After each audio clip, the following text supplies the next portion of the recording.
teaching go and ahead teaching and will get criticize started. others. Thank you so much for coming this afternoon to our St. Calvin Award Lecture. We are very happy to have Eric. All of you know him, so he really doesn't need an introduction, but we'll introduce him nonetheless. He is now Dr. Pedersen, so congratulations.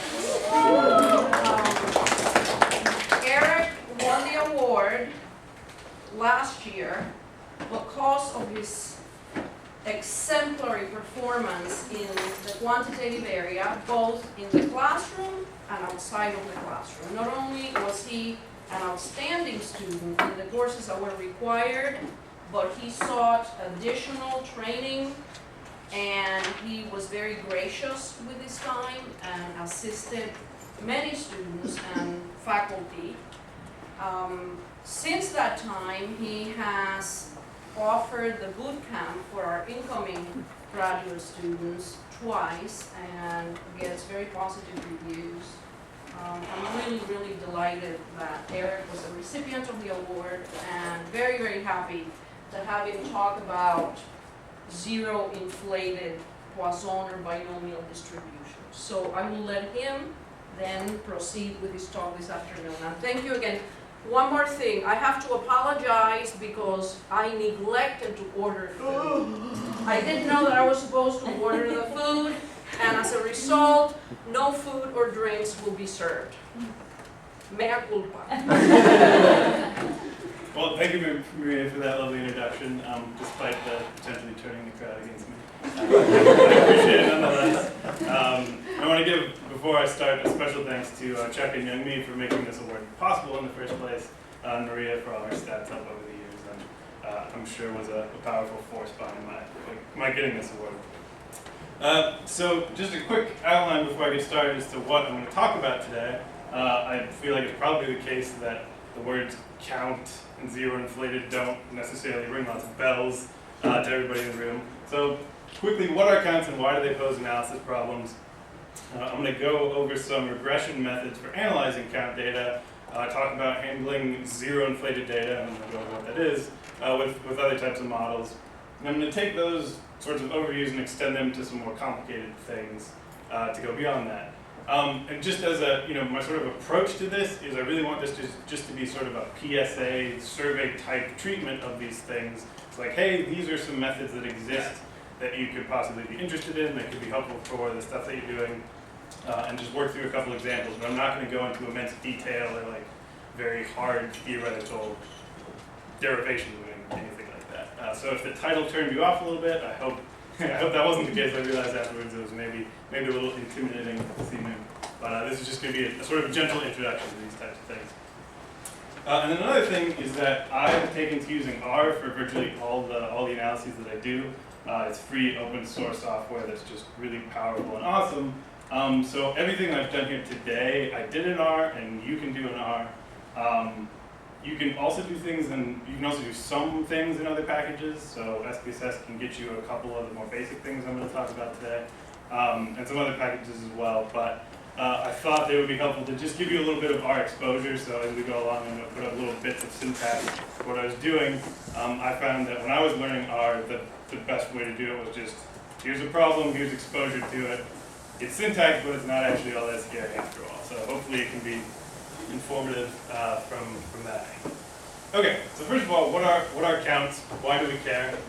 It's pretty simple. They are things that we count, as you might expect given the name. This is actually something that I think lots of the research that we do in this department is concerned with things that we can quantify as counts. So I think this is a really important area to be aware of. So things that might be of interest, we can count the number of depressive symptoms that someone's showing. We can count the number of panic attacks someone has over a certain amount of time. We can quantify the number of cigarettes someone smoked or drinks that they had over a certain period of time.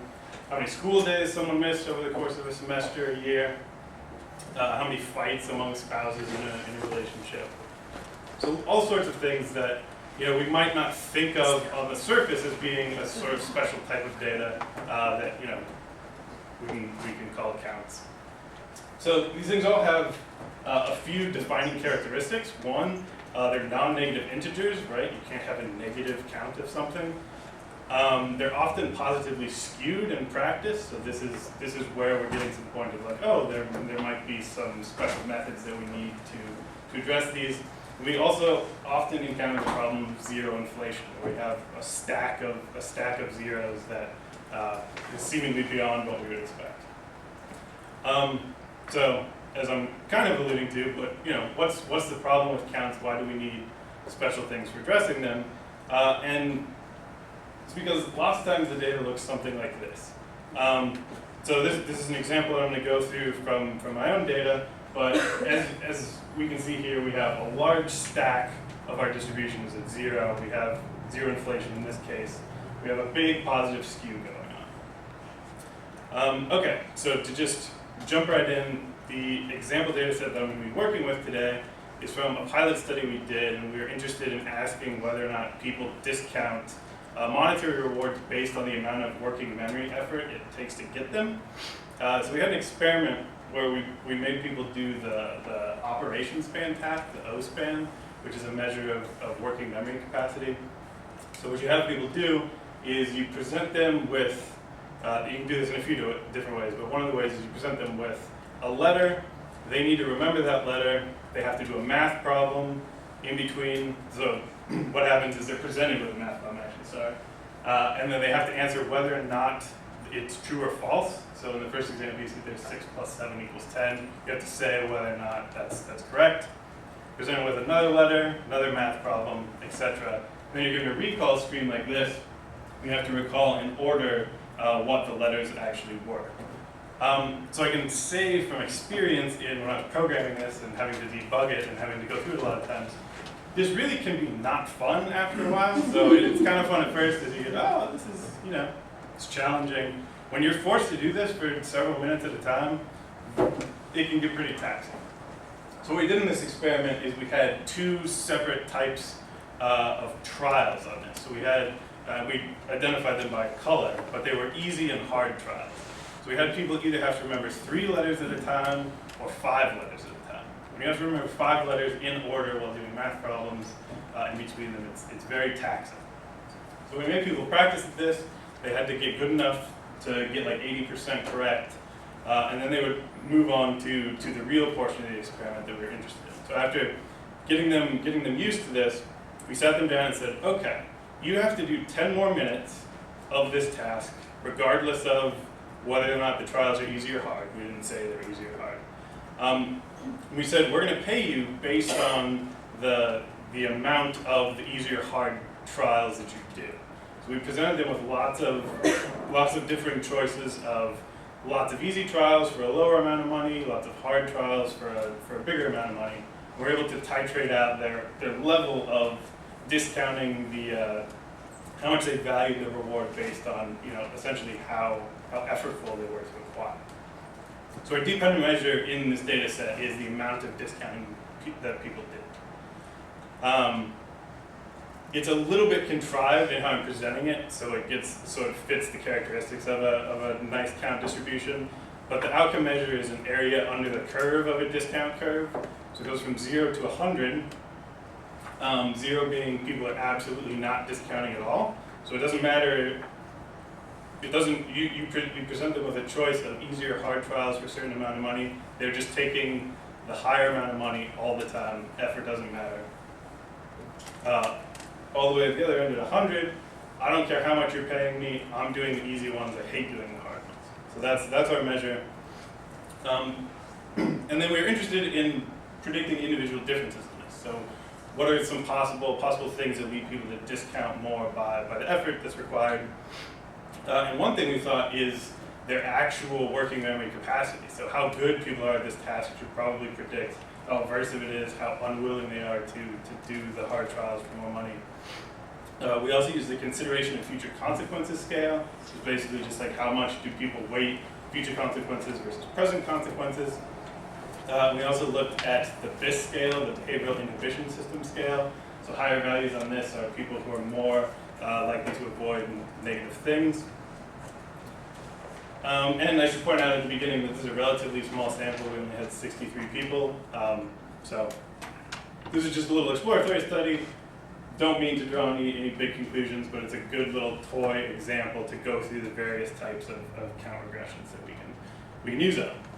So back to the data, we can see here that the question, do people discount by working memory effort to get rewards? I mean, they certainly do, because there's a big spread, right? There's a big stack of 0, lots of people aren't discounting, but we have varying levels all the way up to 100 where people are very much discounters. Okay, so the first step that we could do in this is we could just say, okay, we're going to just kind of ignore the, well, not ignore, but first let's fit a standard ordinary least squares regression to this data using our predictors to see the quality of that. Okay, so we're going to specify a model, and this is our first little bit of our exposure. So I'm going to just come up with a name that I want to call the model, because later on when I refer to things in R, I need something to call it, so I can say, give me the coefficients from that model, etc. So we're going to call the model just disc.lm for discounting, and it's a linear model. You can call this whatever you want. This could be blue elephant 2 as your model name. And we're going to assign to that name a model that's the LM function, which stands for linear model. So you're telling R, I want to make a linear model, and then inside the parentheses, you have to build that model that you want to build. So we have a variable that's our outcome, that's disc. So this is how much people are discounting. We're going to regress that on our predictors. So we're regressing it on, and I forgot to mention all the predictors I centered for this. So we're talking, the intercept is average discounting of everybody. So we have our centered O-span score. We have our centered consideration of future consequences score, centered BIS. So this, we've just built a standard little regression equation, right?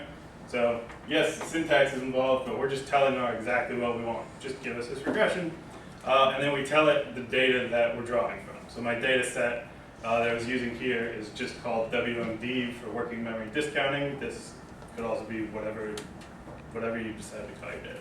So very simple to run. I'm going to skip over the results of that for now. And we're just going to request some diagnostic plots to see how good this is doing at fitting our data. So all we have to do for that is just say, hey, R, plot disc.lm. So whatever our model is, we can hit plot, and it gives us lots of nice diagnostic plots. So these are two of the ones that you can get just right off the bat. On the left is a residuals versus fitted values plot. And you can see here that we have data that as we go along the right, the residuals are spreading out more. So it really looks like we're probably, at least to some extent, violating our equality of variances assumption here. On the right is a normality plot for the residuals. And it's certainly not the worst that you could have, but you see towards the tails we're getting some potential violations of normality. All things considered, these actually don't look completely awful given the data that we have, I think. But in general, when you have count outcomes, you're usually violating at least one key regression assumption, which means, of course, that we can't take our standard errors super seriously, and the conclusion that we draw could be off. Although it's the case that the estimates themselves are not usually biased. We just, in drawing conclusions about them, we can't be very confident. Okay, so what should we do when we do encounter a data set like this? If you're like me, as an early grad student, when you had slightly less facial hair, you encountered a data set like this for the first time, I was thinking, okay, it's not the case that the distribution per se is the thing that's violating assumptions, but when you have a distribution like this, normally you're going to get some violation of assumptions. So my first thought, fresh out of intro class, is like, okay, well, I can just transform this data, right? I have a positive skew. Let's just apply a transformation, make it look nice, and we can carry on. We can carry on with our day. Turns out that it doesn't work super well. So when you have a stack at 0, and you try to apply a log transformation to that, you can't take a log of 0. So if you try doing that, and then you get an error, you say, okay, I'm going to try to outsmart this. I'm going to do a +1 log transformation. It turns out that the log of 1 gets you right back where you started, and the rest of the distribution doesn't look that great either. So that doesn't work super well. So okay, I've heard of some other transformations, right? Maybe something else will work. Maybe I can try a square root transformation. Again, that's not super effective. And then we can give it another go at trying an inverse transformation. Again, can't take the inverse of 0, so if we do a +1, we're just really seemingly getting worse as we go along. So this was my actual thought process in going through these and looking back. It was making these slides. It was pretty, just with a little foresight, I could have figured out that, oh, you got a bunch of zeros. You're not going to be able to get rid of those. But I'm a trial and error kind of person. So now that we know that doesn't work, there's a better way, and they're the count regression models. So this is Simeon Poisson. He's a French guy. I'm sure I'm butchering that last name, at least to some extent, because I can never say it properly, at least in my head as I'm doing it. But he came up with what's known as the Poisson distribution. As Poisson means fish in French, there are lots of funny internet pictures about in fish form. Okay, so we have some characteristics of the Poisson distribution that are very amenable to analyzing count data. First of all, it's a probability distribution of non-negative integers, which is the thing that we're after, whereas a normal distribution is symmetric and extends to positive and negative infinity, so really we're talking about very different classes of distribution here. An interesting characteristic of the Poisson is that the mean controls its shape. When you have a mean close to 0, you have a positive skew, and as the mean increases, it approaches normality. And this is because in the Poisson distribution, the variance is literally equal to the mean. This is something that is often violated in practice, so when you get real data, it often doesn't conform exactly to a Poisson. So we're going to come up with different things after we get through this, but this is the basic thing to get started with. Here's some examples of Poisson distributions. I know that the labels on this are tiny, but in the upper left we have a mean of 0.5. Upper right is 1.5. You can see the mean's coming out more. Lower left is a mean of 3. Lower right is a mean of 6. And you're starting to approach normality. So a rule of thumb that I've heard is that when you get to about around 10, if you have a true Poisson distribution, that's when 10 or higher you end up getting basically a normal distribution. So if you have high means where the mean equals the variance, you can kind of avoid the problems with that we've got over here, and the standard OLS approach will probably work pretty well as well. Okay, so we have a Poisson regression that's based on this Poisson distribution. The predictors in it are connected to the outcome by the natural log transformation, which has the result of meaning that your predictions are never negative, right? So if you take the log of a positive or a negative number, you're still getting a positive number afterwards. That's really important because we're interested in predicting non-negative integers, right? So we're going in the right direction. It has the side effect of meaning that when you run one of these, just like a logistic regression, you have to exponentiate the coefficients that you get in order to be able to interpret them. So as an illustration of this, this is just your standard equation for Poisson distribution, the prediction equation.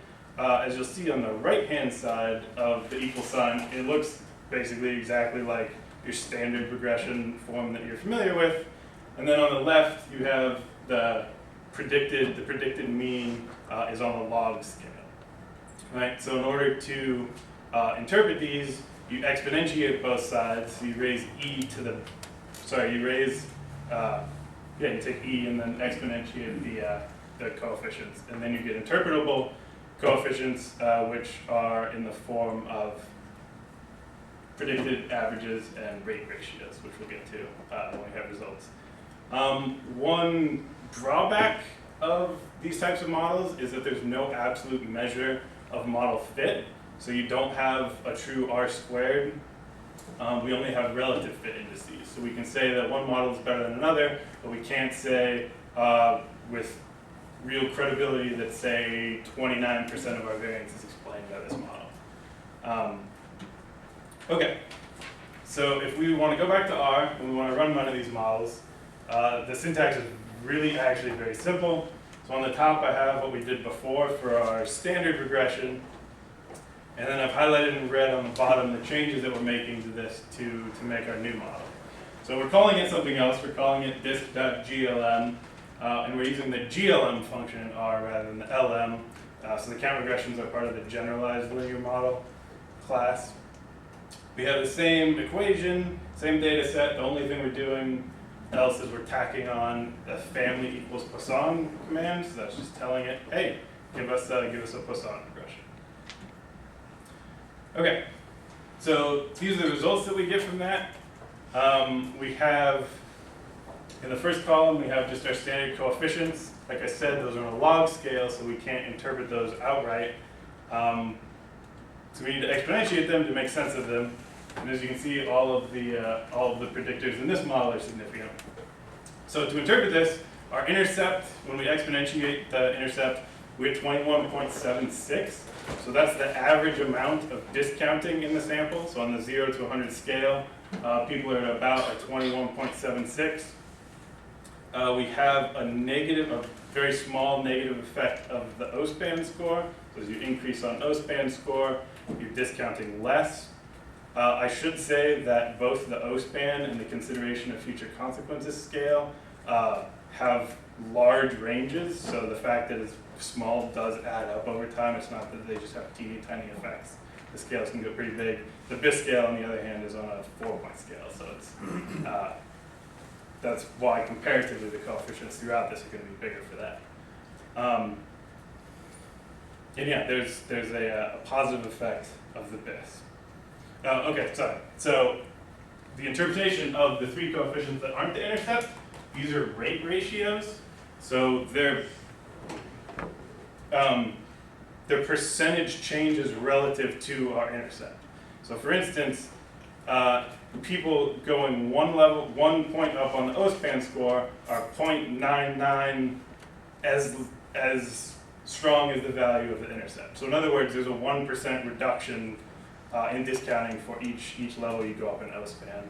On the other hand, for the BIS, there is a 23% increase in discounting each level that you go up. Does that make sense? Okay, so I didn't show you these before, but these are the results from just the ordinary least squares regression on the right. So we have our intercept that's 23.16, which is actually pretty close to the exponentiated estimate that we get from the Poisson regression. We have, actually, so all of these coefficients, if you work out the percentages, are actually relatively close. So we have relatively unbiased estimates of the values of the coefficients, but we have potentially misleading p-values and standard errors. Although in this case, the results generally agree, except for there's a big difference in the significance value of the BIS in the predicted discount. Okay, so we can go back to our data, and we can actually plot what the predicted probabilities of this model are. So given the model that we just made, we would expect the data to look a little something like this. Okay, so this is our estimate that we got from that model.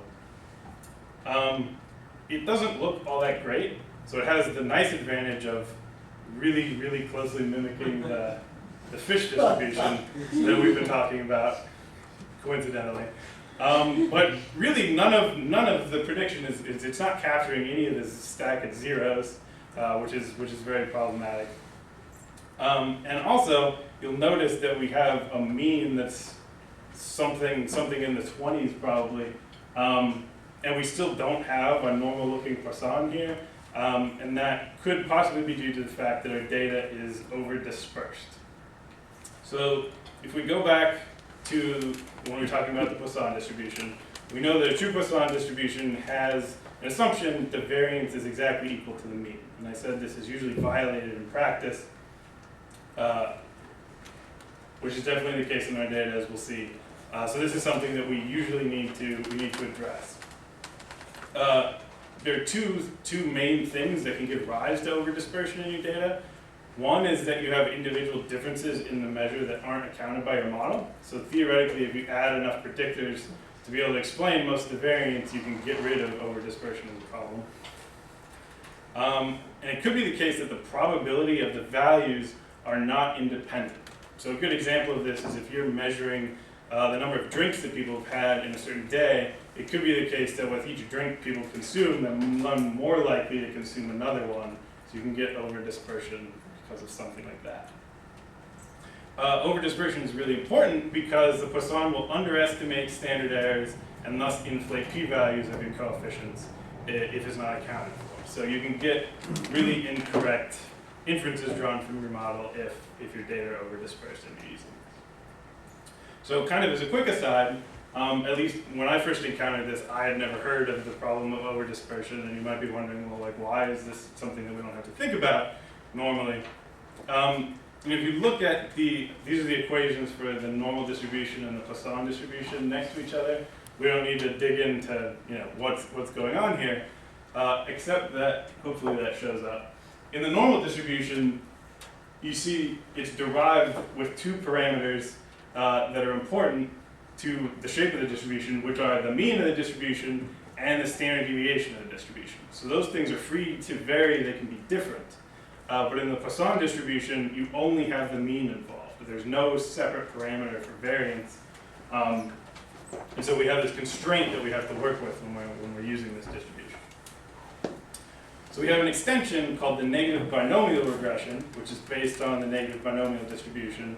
And this allows for over-dispersion in our model.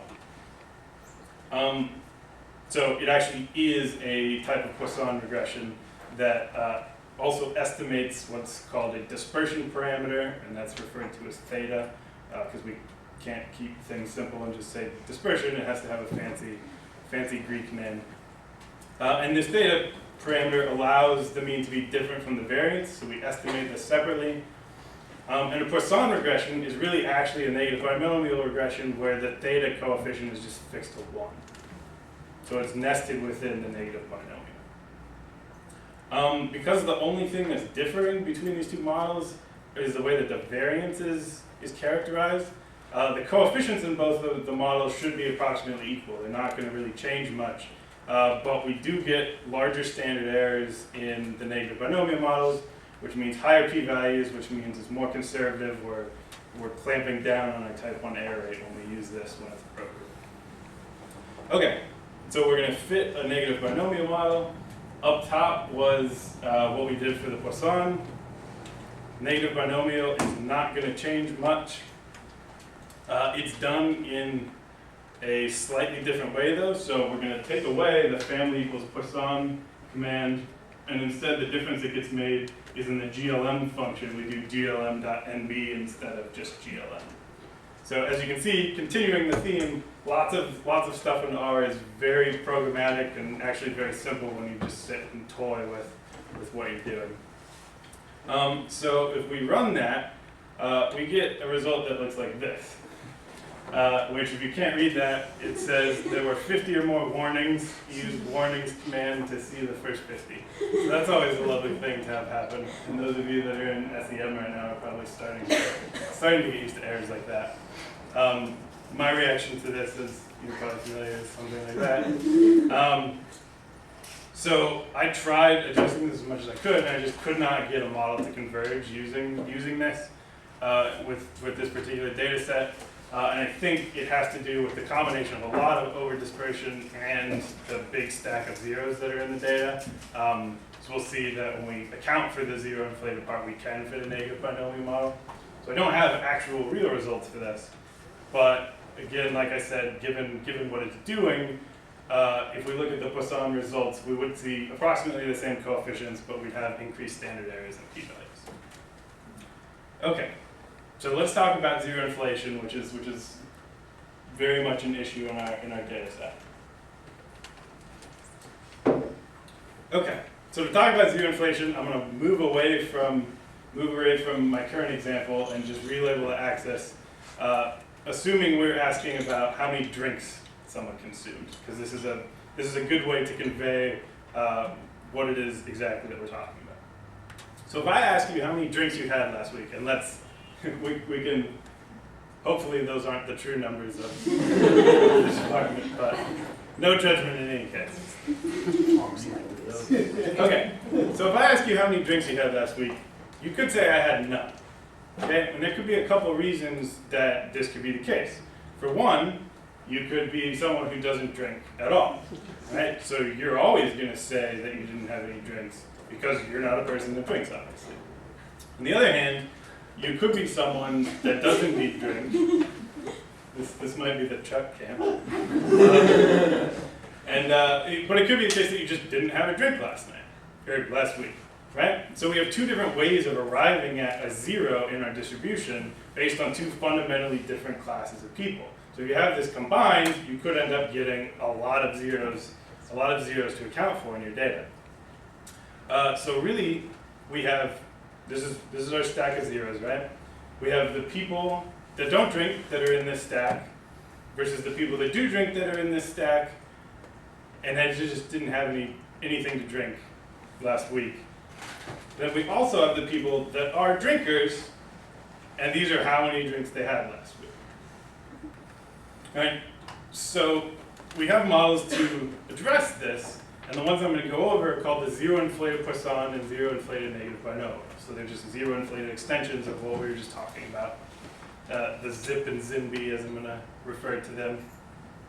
So they directly model the zeros in the data set by assigning people to a latent class. So what you're doing is you're predicting whether people are a structural zero, so these are the people that do not drink, they never will drink, or you're saying that you're assigning them to a group that they're an other zero, so they're a drinker, but they just didn't drink last week. This is a type of mixture model. We're modeling two different distributions. We have the zero distribution and the count distribution.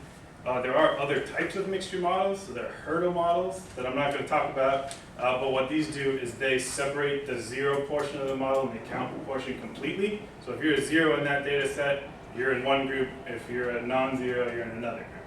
So depending on what your theoretical question is, you can use a hurdle model or a zero-inflated model, whichever is more appropriate based on that. So we have a logistic regression that's predicting the zero or not zero portion of the model. And then we have just what we were doing before, a Poisson or a negative binomial regression predicting the count portion.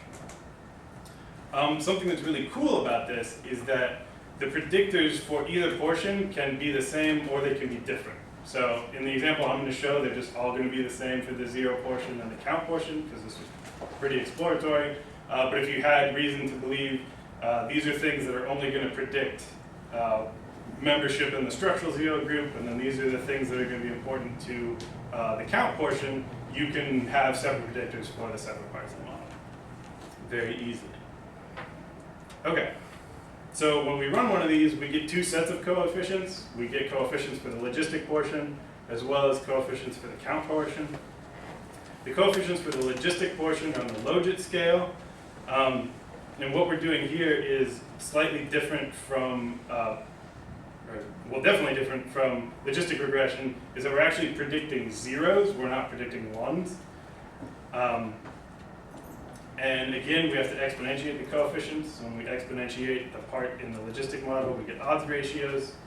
And the coefficients in the count portion are interpreted the same way as we did before.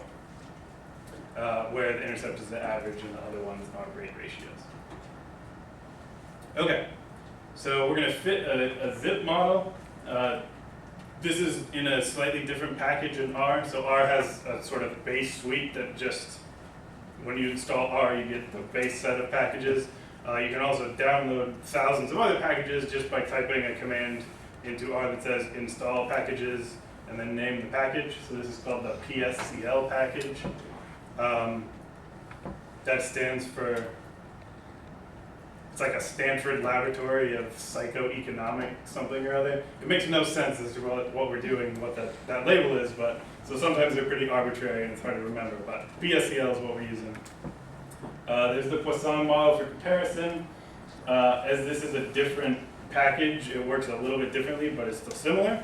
So we're creating a model that we're calling dis.zip. We use the command zeroinfl as the function.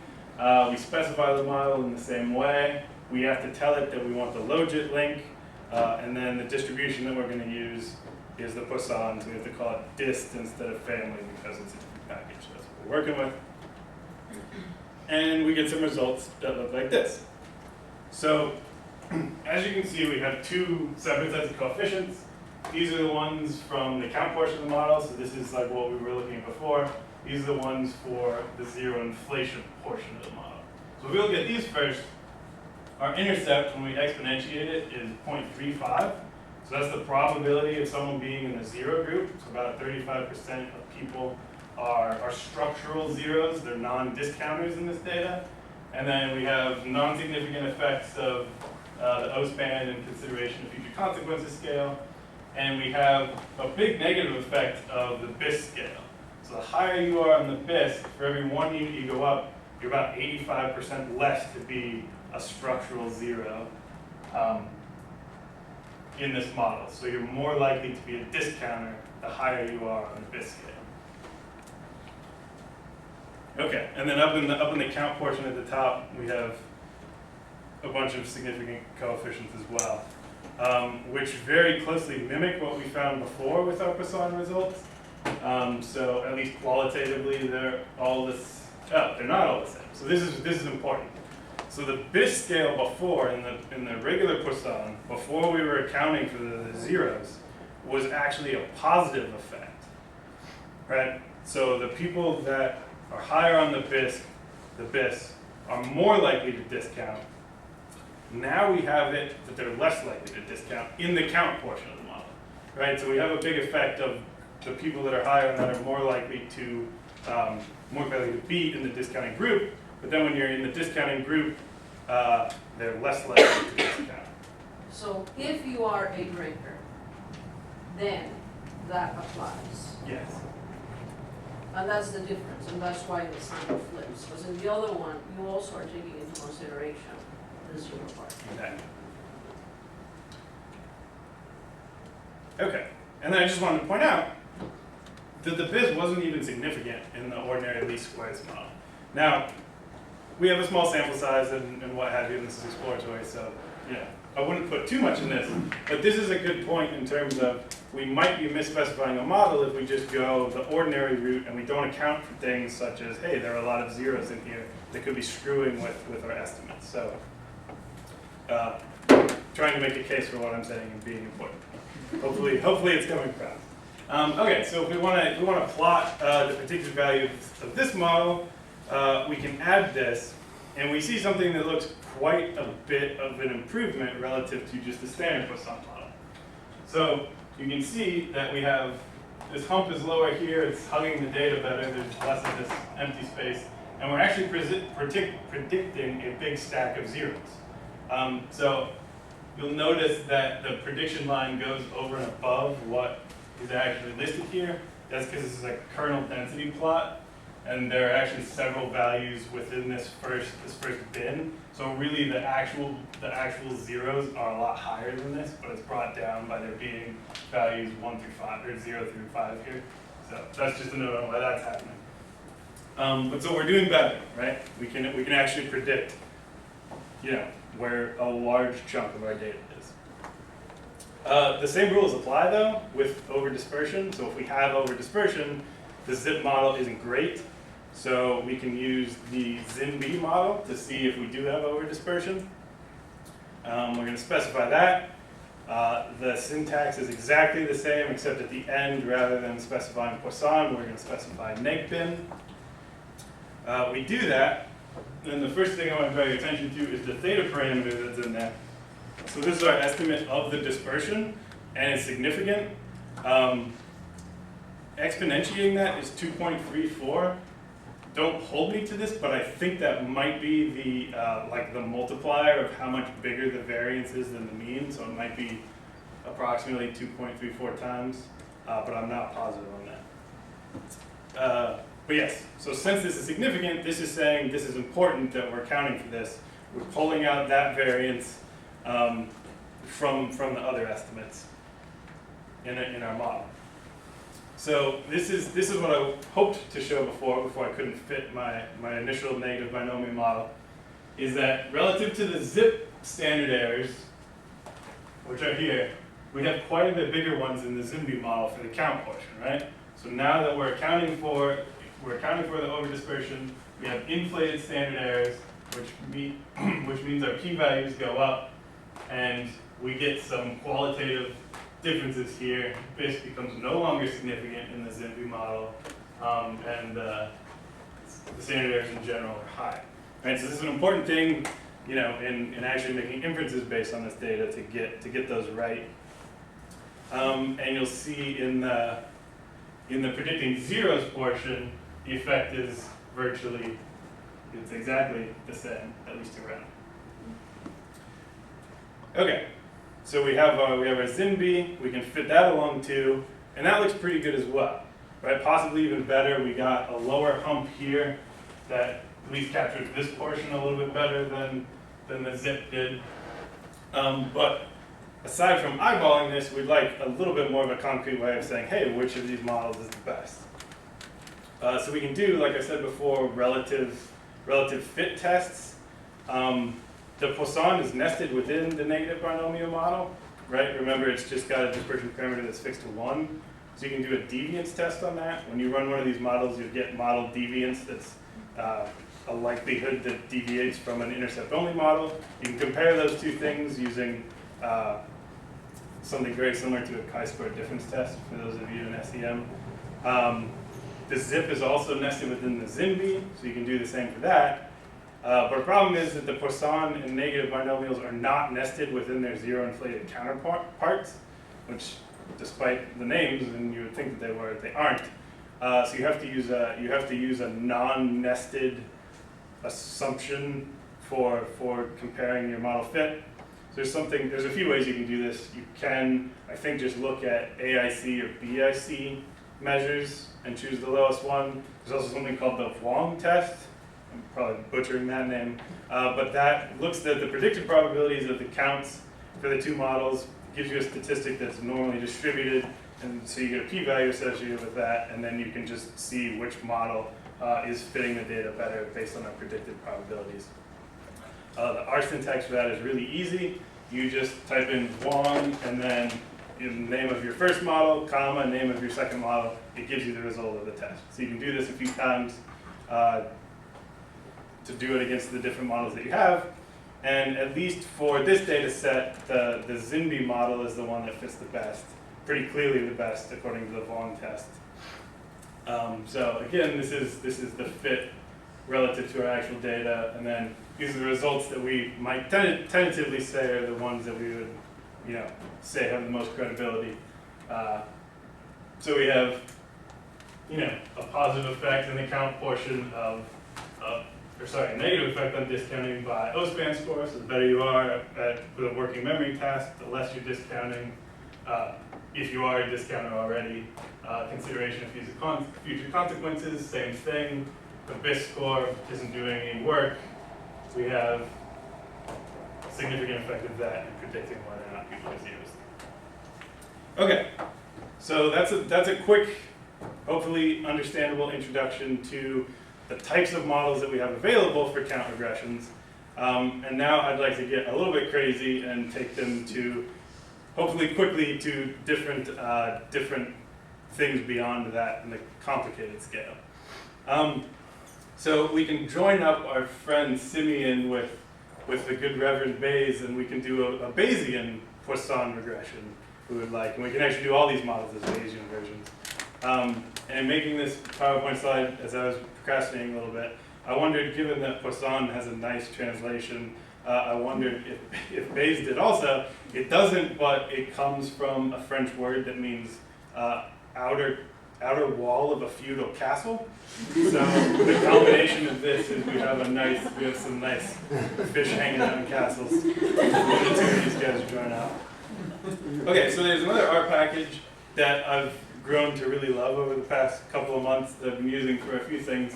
It's called MCMC-GLMM, which is a mouthful. It stands for Markov Chain Monte Carlo Generalized Linear Mixed Models. And this is a package that uses MCMC simulation to fit all sorts of Bayesian models.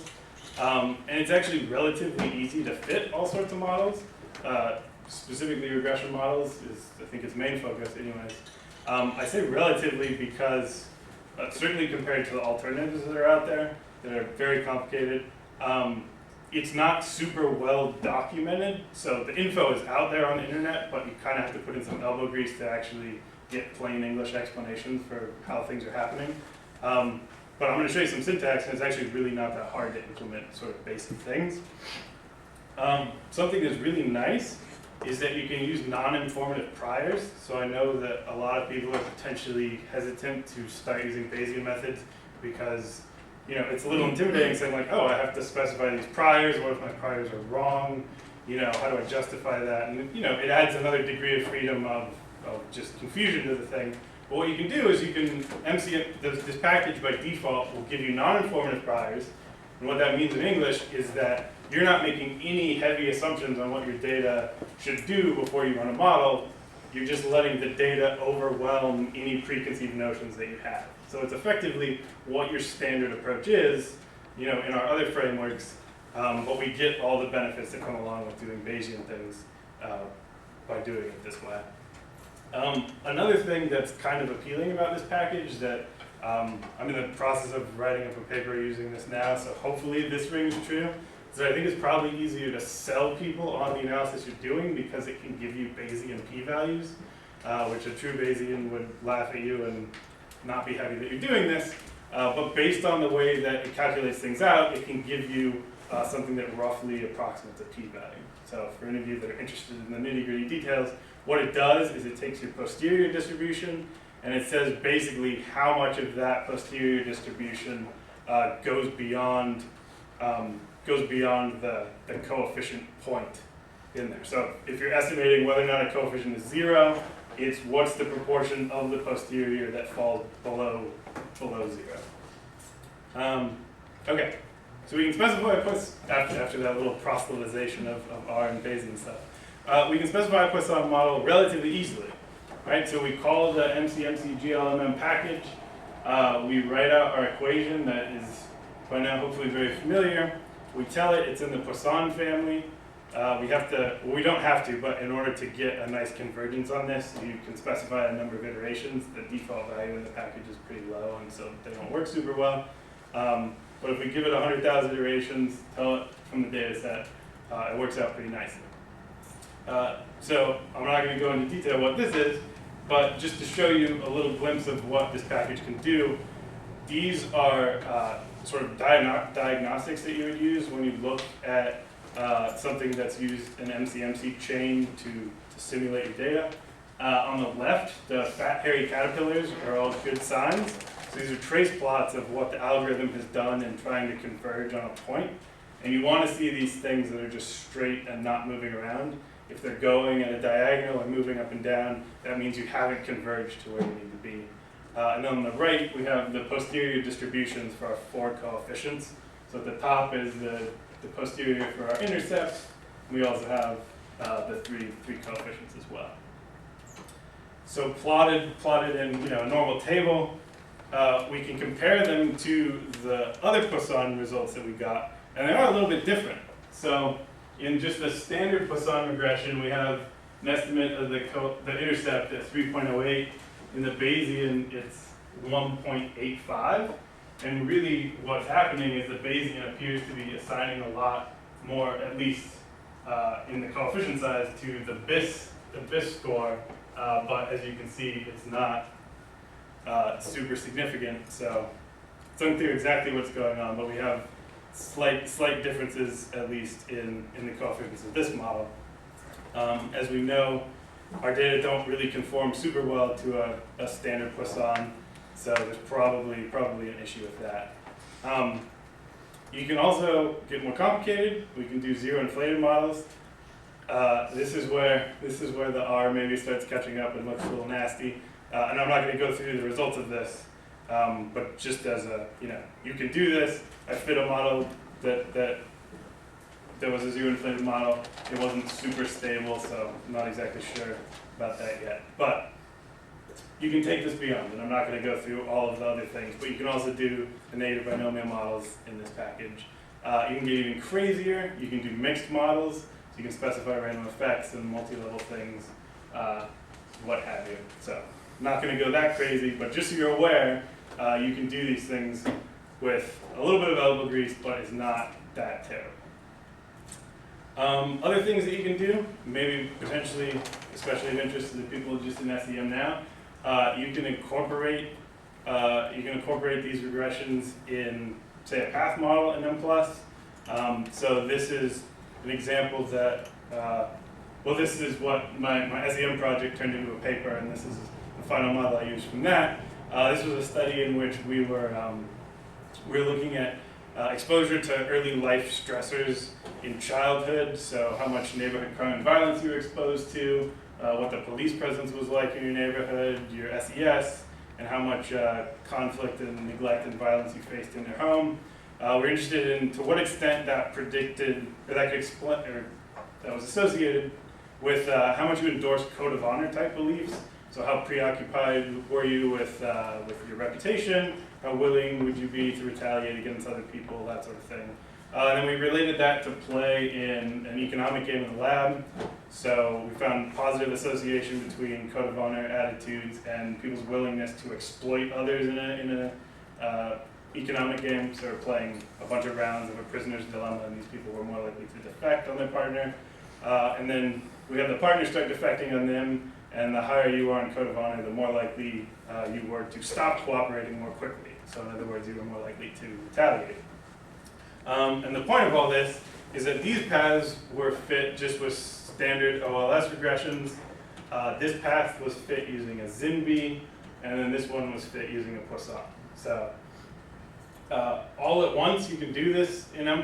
This wasn't like a multi-stage sort of thing. You can compare fits of things. And the syntax for this, I don't have it with me, but it's actually very, very simple. You just have to, you change the estimator to restricted maximum likelihood instead of regular maximum likelihood, and then you just add like an inflation, like you just type an I basically, and that sort of thing. You can also do indirect effects. We found significant indirect effects from exposure to neighborhood crime and violence on both of the outcomes, as well as family conflict, neglect, and violence on both the outcomes. At least the last time that I was working on this, you couldn't actually get M+ to just give you those values. You had to hand calculate them. So you can do that by multiplying the two paths together and dividing them by a pooled standard error to get a significance test of that, which is slightly irritating because they're on different metrics. So you have to use some obscure thing called the delta method to do that, but it is doable. And there's even more. So this is not something that I've done, but this is a great example. Just one, I love looking at SEM models that just look like spaceships or things like that. So this is a growth model that has it looks like two growth processes. So this is probably linear and quadratic, and they have a count portion of the model down here and a and the logistic portion up here. So this is. I think this is this is alcoholic drug use over the course of adolescence. So they're measuring whether or not people are doing it, and if they're doing it, how much. So really, there are tons of applications of these types of models. They get pretty cool. But with that being said, just kind of rolling back as a reminder, I've gone through lots of really complicated sorts of things today. There are times when you have count type data or distributions that look really crappy, that there are actually pretty simple things you can do with. So this is an example from another economic game experiment that we ran, where these are people either giving money to other people, taking money away from other people, or they're not doing anything. As you can see, rather giant spikes at 0. In most conditions, people aren't doing anything. Here's an example from another experiment with a similar sort of thing. This is a box plot, and you can see these two nice boxes show that they're basically just zeros in these distributions. Everything else is considered an outlier, and there's very little spread there. So you could have things like this where your main question of interest is just do groups. So for one, is there a significant amount of either punishment or giving in a condition? So basically you'd want to do a one sample t-test as to whether or not the value is 0. But if you're violating assumptions, you could do the non-parametric equivalent, which is called a single sample Wilcoxon, where you're just testing against a median of 0 instead of a mean. If you want to compare two groups, you can use something like a Manwin-EU. If you want to do basically a one-way ANOVA, there's the Kruskal-Wallis. And if you want to get a little fancier, you can do things like ordinal or multinomial regression, where you're predicting going in order up levels, or you're just predicting multiple outcomes. So hopefully we didn't go up too quickly to Bayes land and then come back crashing down. But this is just a reminder that there are simple methods as well for running into this type of data if you do. And with that, I would like to thank all of you for coming. I really appreciate the opportunity and you all being here. So thank you.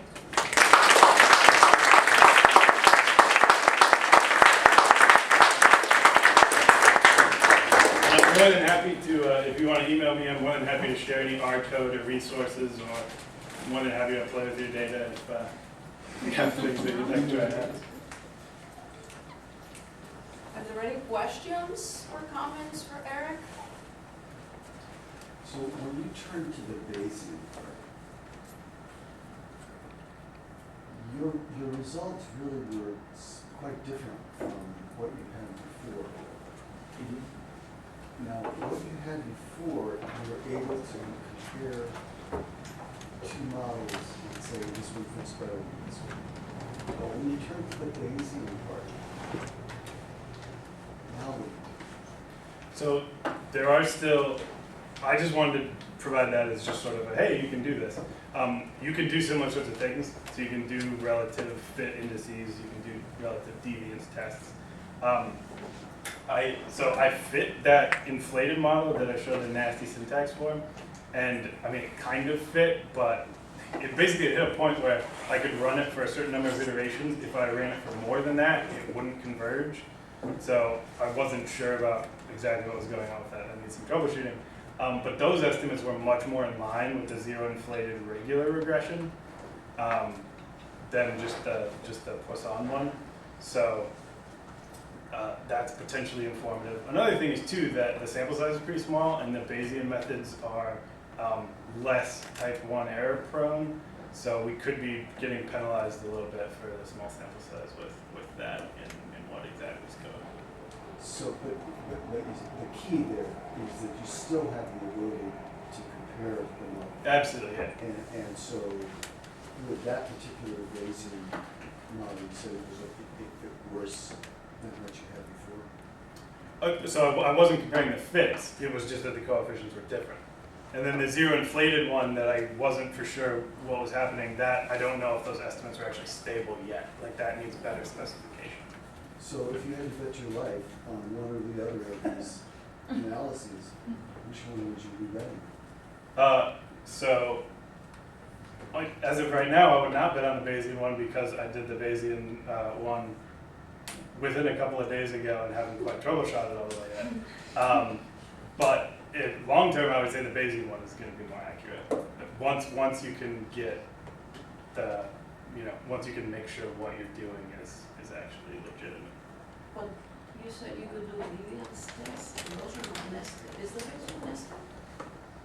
No, so you can use just the. do like a VIC. Yeah, well, I think DIC is the one that they recommend for the most part. But yeah, you can do the non-nested ones. So yeah, given the information that I have now, I would say the ZINBI model is the most, that's the most solid.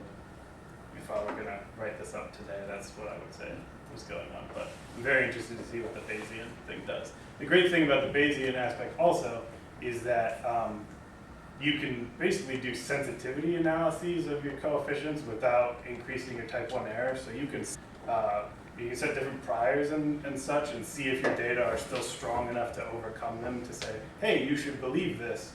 Or if it's like, we probably shouldn't think that this is a real effect, and then it just can't overcome that, then you probably don't have a great model.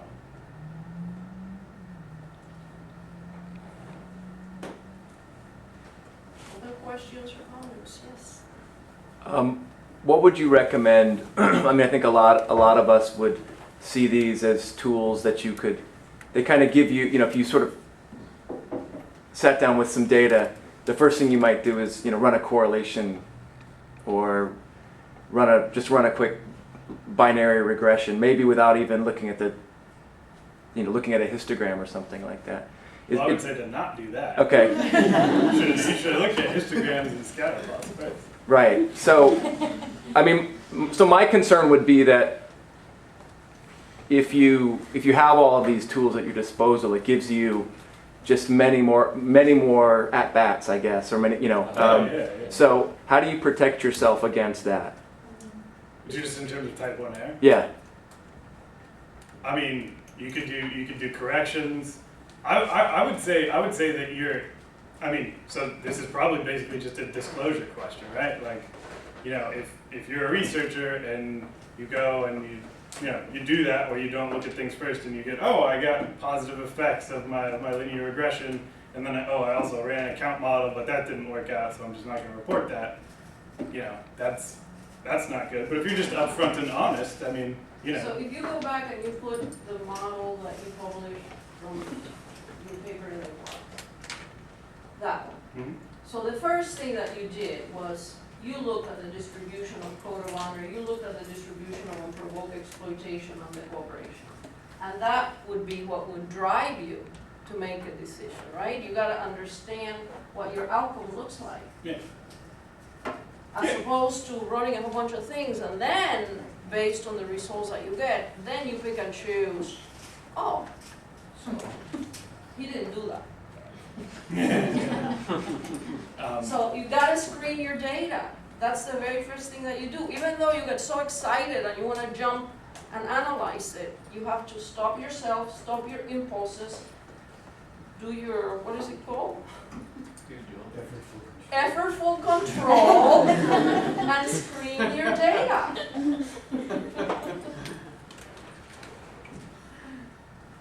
Yeah. Okay, so I hope this is relevant. So I'm thinking of, I apologize if it's not. So I'm thinking of like measuring tobacco use. So you have individuals who have never been smokers, individuals who smoke, and then within that, those who smoke 5 packs a day and those who smoke 2 cigarettes a day. So I'm thinking about when I've seen a variable like that, to measure it or derive so that it's adjusted. So it's kind of like it's giving it a new metric, if that makes sense. Like it's adjusted for the amount of cigarettes and the amount of years. And so I'm wondering what your opinion is on that kind of measurement in light of all this. I didn't quite follow what's the adjustment that's happening? So instead of, so the way the variable would look, so you have 0 no smokers, 1 smokers. So in order to capture as much variation as possible, it would be, you have your zeros for the no smokers, so that if they've never smoked. Then for those who do smoke or have smoked in the past, I don't know exactly the mathematical way to derive it, but you're in essence capturing the variability of those who are smoking like 2 cigarettes a day versus like a pack a day. Like you're getting that variation, if that makes sense. And so I'm just thinking about it because that's like a situation with the zero and platelet, right? And then that's the only way I've seen it dealt with, I guess. So are you talking about a situation where they're basically throwing out the zeros and then only analyzing the smokers? Is it so like a hurdle? It's like continuous. modifying the metric for the smokers so that you can get finer and you can get finer grades of it. Mm-hmm. So as opposed to 1, 2, you talk about pack years or whatever, however Yeah. they define it, right? Yeah.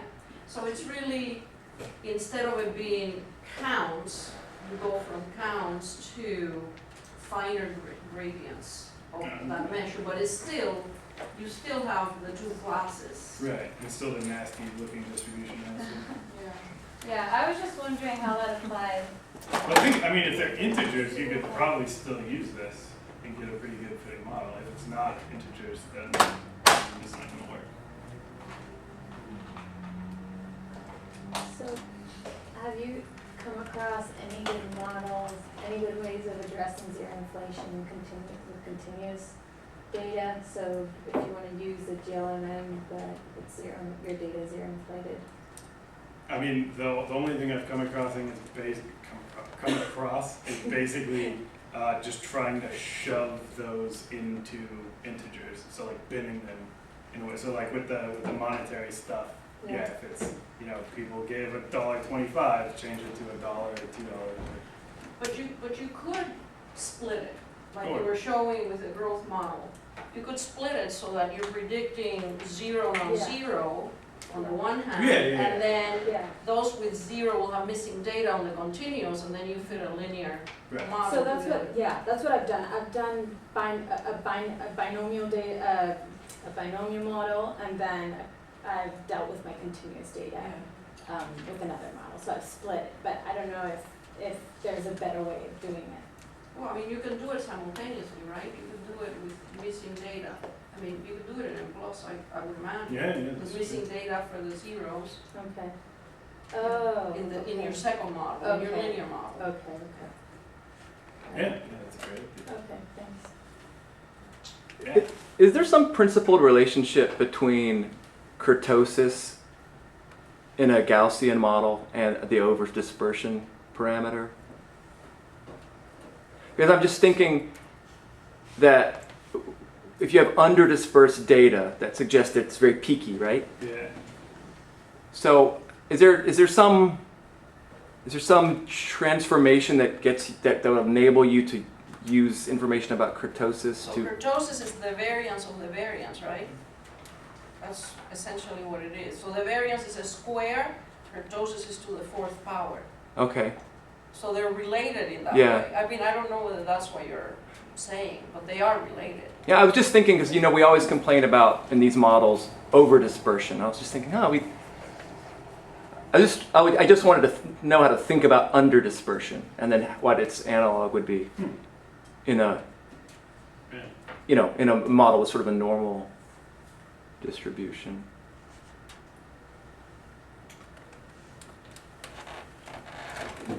Kind of think about it. What's a thought for Titanic? Under dispersion is bad. You want dispersion. Yeah. That, if you figure it out, you can get to the next one. I'm not sure about that. Anything else for Eric? That was a very nice job, Eric. Thank you.